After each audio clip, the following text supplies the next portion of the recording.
So what's up, guys? I wanted to make this video. I was thinking about Junior Seau and how they've already reported that the family has donated the brain so that it can be analyzed and to try to figure out if these concussions or comas or whatever damage to the brain as a result of the sport had something to do with making him suicidal, depressed, and what have you. And it got me to thinking, you know, I've been thinking about Arturo lately because Arturo Gatti, because unfortunately, they've been bringing him up quite a bit because of Mayweather's fight with him, and they're making some comparisons between him and Cotto, and how Mayweather may or may not have the same effect on Cotto that he did on Arturo. Anyhow, it got me thinking. Everyone I think would pretty much agree that Arturo had one of the biggest hearts ever in boxing.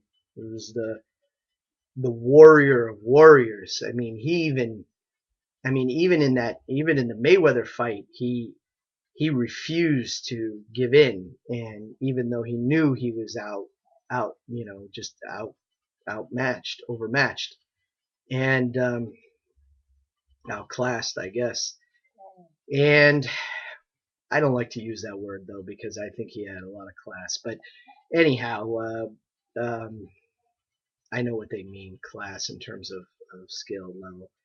But I just wanted to say that I wonder. It got me to thinking, and I wonder if possibly Arturo suffered from the same condition, the same problems as a result. As we all know, he took a lot of shots to the head, and possibly with the stress of his marriage, the problems that he was having uh, with the child involved, with this condition, maybe his brain that one. Oh, and he was reportedly drunk and drinking a lot during that time. Maybe his brain just gave the signal to go ahead and do it. I mean, obviously, I have no idea whether this is. I'm not trying to say this is the situation or was the situation. It just makes me wonder if it's possible because I think everyone would agree the last thing that most people ever thought he could do is commit suicide when he refused to give up. I mean, that's the ultimate give up, and he would never give up in the ring. And so, but maybe, and that also, like I said, the problems with his wife, the drinking, in addition to not boxing anymore and dealing with the feelings and emotions of knowing that his career was over, all of that put together, possibly with the same similar problem that Junior Seau reportedly may have. Um, uh, I think it's really something that the sporting industry has to look into because it's a shame. It's a shame that both of these men are dead, and ironically, they gave so much to the sport when they were involved with their sports, and it's a shame that the both of them are passed now, in the way that they passed. Both presumably committed suicide, and I got to admit, as much as I want to believe that wife of Arturo's was involved somehow in his death, I got to tell you, I watched some of those videos with those private detectives that were sent down there to investigate his death and to try to get as much information from the Brazilian authorities as possible and put together something.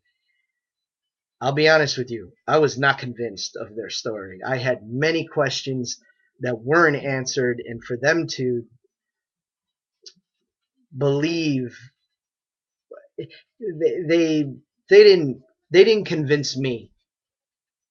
I I wasn't overly convinced that his wife had something to do with it. There may have been some indicators, but it wasn't conclusive at all.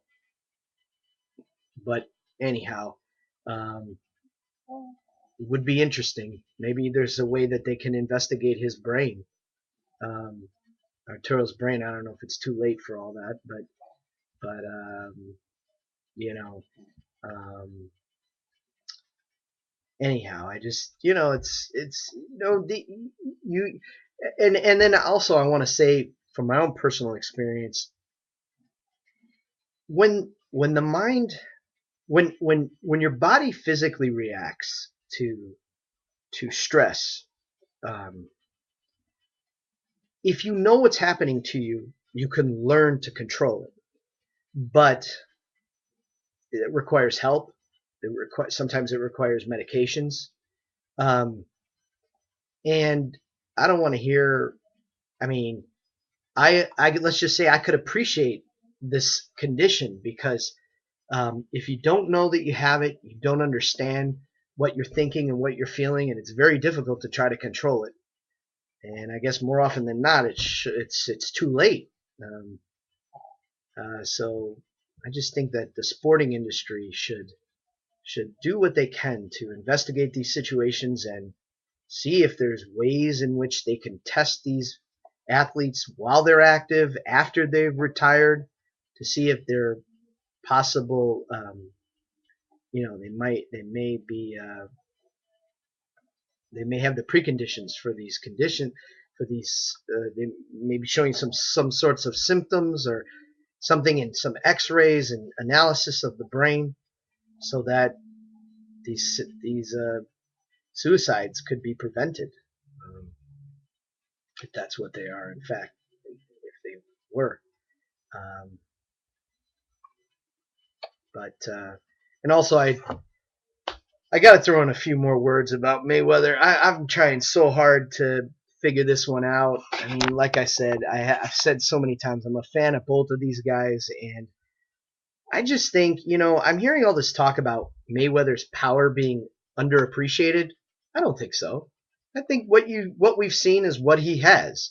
Um, he pulled a similar situation. I went back and reviewed the Arturo fight. Now it was a left, it wasn't a right, but he nailed Arturo in the chin with a super powerful left. I mean, you could go online and watch it because he hit Arturo when he was low, and Arturo looked at the ref in a similar fashion that uh, Ortiz looked at the ref, and Arturo, I mean, and Mayweather clocked him with this left, like it was like a left uppercut or a left hook combination uppercut shot to the face, and Arturo just took it.